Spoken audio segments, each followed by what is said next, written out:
நம்ம வீட்டில் வாழைப்பழம் வாங்கிட்டு வந்தோம்னா எப்படியும் இந்த மாதிரி ஒரு 4 பழம் 5 பழம் கருப்பு கலரில் ஆயிரும். அதை கொடுத்து பார்த்தீங்கன்னா யாருமே சாப்பிடவே மாட்டாங்க. அதனால் அதை வச்சு நம்ம ஏதோ ஒரு டிஷ் மாதிரி செஞ்சு கொடுத்தோம்னா சாப்பிட்றாங்களே என்னன்னு பார்த்துடலாம் வாங்க. பழம் பார்த்தீங்கன்னா உள்ளே நல்லாவே இருக்கும், ஆனால் மேல் தோல் மட்டும்தான் கருப்பாக இருக்கும். எந்த வாழைப்பழமாக இருந்தாலும் நீங்கள் இந்த மாதிரி ட்ரை பண்ணி பாருங்கள். இப்போ அதோட மேல் தோல் ஃபுல்லாக நம்ம நீக்கிடலாம். எடுத்துட்டு உள்ளே இருக்கிற அந்த பழத்தை மட்டும் நம்ம குட்டி குட்டியாக கட் பண்ணி எடுத்துக்கலாங்க. இதில் நல்லா இருக்கிற பகுதியை மட்டும் கட் பண்ணி எடுத்துட்டு நம்ம ஒரு சின்ன ஜாரில் சேர்த்துக்கலாம். நான் இன்னைக்கு பார்த்தீங்கன்னா ஒரு 4 பழம் மட்டும் சேர்த்துருக்கேன். நீங்கள் வந்து ஃபர்ஸ்ட் டைம் ஒரு 2 பழம் மட்டும் சேர்த்து செஞ்சு பாருங்கள். பிடிச்சிருந்தா மறுபடியும் ட்ரை பண்ணி பாருங்கள். 4 பழத்தையே பார்த்தீங்கன்னா கட் பண்ணி போடும்போது 2 பழமாக தான் ஆகும். ஏன்னா பாதிக்கு பாதி அது வந்து வேஸ்ட் ஆயிரும்.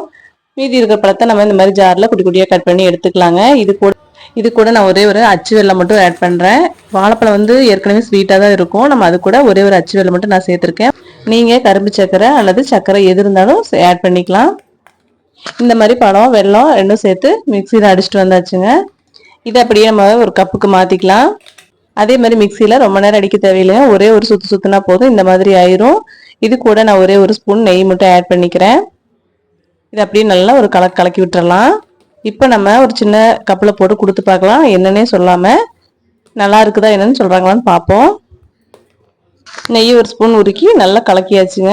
இப்போ வேறு கப்புக்கு நம்ம மாற்றிடலாம். இப்போ கொடுத்து பார்க்கலாங்க, சாப்பிடுவாங்களா சாப்பிட மாட்டாங்களான்னு. நம்ம என்ன செஞ்சுருக்கோம் அப்படின்னே தெரியாது, சும்மா டேஸ்ட் மட்டும் பார்த்துட்டு சூப்பராக இருக்குது அப்படின்னு சொல்லிட்டாங்க.